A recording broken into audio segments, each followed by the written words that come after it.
Top of the morning, everyone. My name is Tshidi and I'm back with a brand new video. Today, we're actually fixing networking for people who actually hate networking. I'll show you how low pressure tactics that actually do work, backed by research with zero awkward sales vibes, will help you in this particular process. Your brain is actually lying to you. After chats with new people, most of us actually underestimate how much the other person liked us or liked speaking to us. Psychologists call it the liking gap. Translation: you think you were awkward, they probably thought you were actually awesome. The second thing is, talking to strangers is usually nicer and more informative than we actually expect. I recently saw a video from Esther Perel talking about one of the lessons that she teaches young people when they start looking at corporate. One of the biggest lessons that you need to actually think about is the fact that you have to learn to talk to strangers. When you are young, we teach young people not to talk to strangers. The older we get, we teach older people to talk to more strangers. This is where the networking game actually comes in. And I'm going to give you a game plan that will actually help those people who really hate this thing called networking. The first thing that we need to actually do is we will need to build a 4-part system that you can actually run on autopilot. Guys, this is a guide that you can use for any time that you need to go network. Number 1 is redefine networking so it actually feels ethical and easy.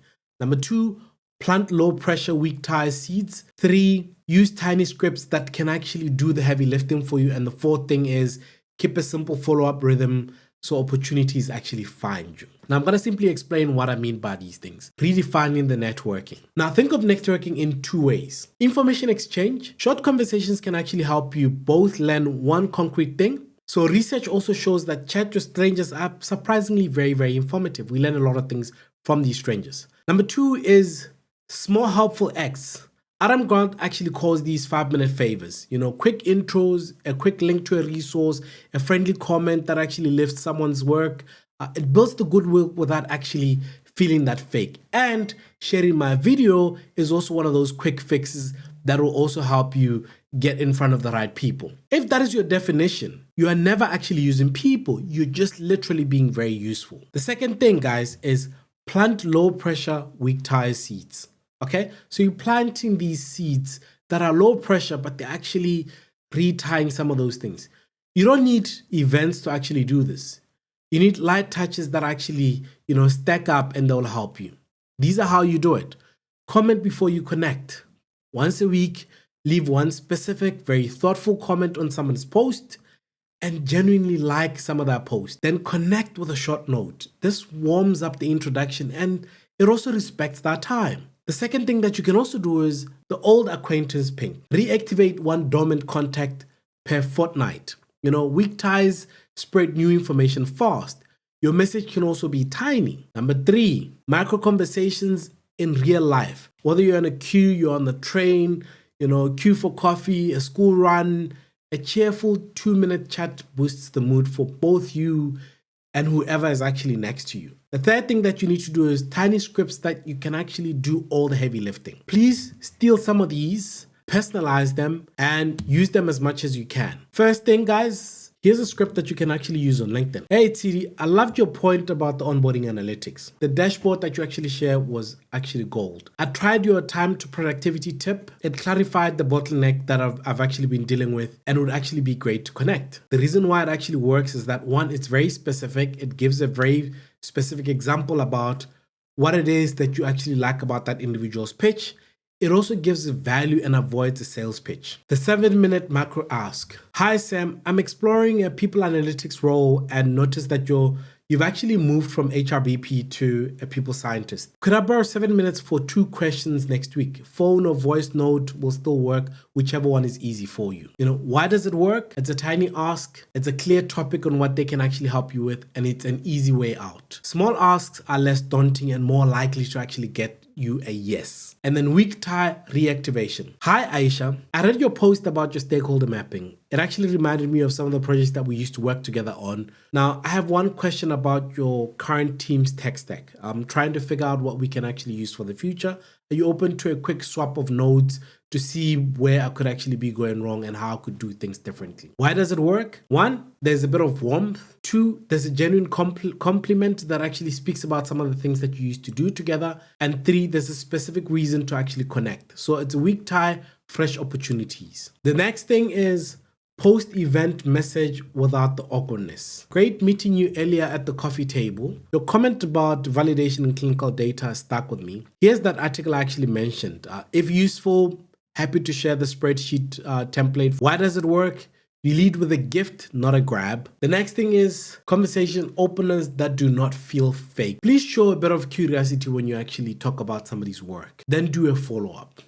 For example, what are you actually building this quarter that you're actually excited about? Or the next question is, what problem are you actually sick of that you'd actually happily never want to see again this year?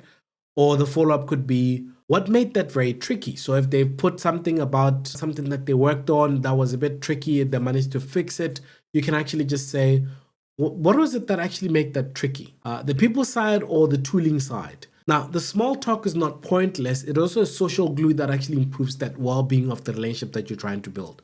It warms up a much more deeper chat. And the nice thing is, to be honest, people actually do like when people connect and speak to them on that post that they actually do share. Because one of the reasons that we share stuff on LinkedIn is so that we can connect with a lot more people and share ideas about what we think works and what doesn't work. Exits that actually feel smooth but not rude. Hey, listen, I promised myself I'd actually grab water and say hi to one more person. This was actually great. Thank you so much. Or the next thing that you can actually say is, I've taken 2 ideas from this session and I really appreciate this. Let me let you get to the next session and we'll catch up next time. One of the things that we also want to speak about, guys, is event-free networking menu, which is something that I think is very important. How can you be memorable without being very loud? First thing is lead with usefulness. A template, a checklist, a link, an article, a quick intro, 5 minutes has really huge impacts. The next thing is name the niche. Name what you actually, instead of the I'm in HR, try a fixed messy interview process for scale-ups, right? It's a nice way of connecting with that person because you're no longer just saying the business industry that you are in, you're telling them what you can do for them as well. And then lastly, while still trying to be memorable, ask one sharp question. If you had to actually double the budget, what would you automate first and why would you actually automate that? Now, here's mindset boosters for those people who are actually shy and skeptical. 1, your expectations are normally off. People will like you more than you think after your first chat. So that is actually the liking gap that I was speaking about earlier. Number 2, small is beautiful. Short interactions still deliver learning and mood boosters. Number 3, you do not need a big circle. A wide range of light connections spreads opportunities. You do not need a big circle. The right type of connections spread the right kind of opportunities. Weak ties also do heavy lifting. So those small little micro comments that you actually have does most of the heavy lifting for you.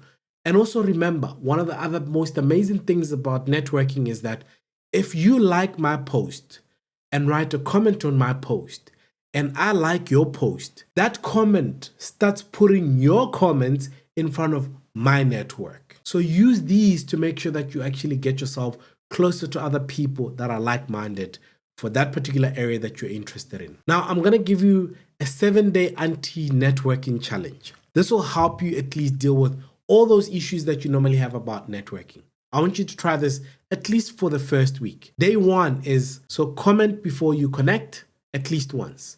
You can use script A that I've actually spoken about. Number 2, send 1 7-minute micro ask DM to 1 or 2 people that you actually would like to ask them for something specific. Day 3 is reactivate 1 week tie. Reach out to them.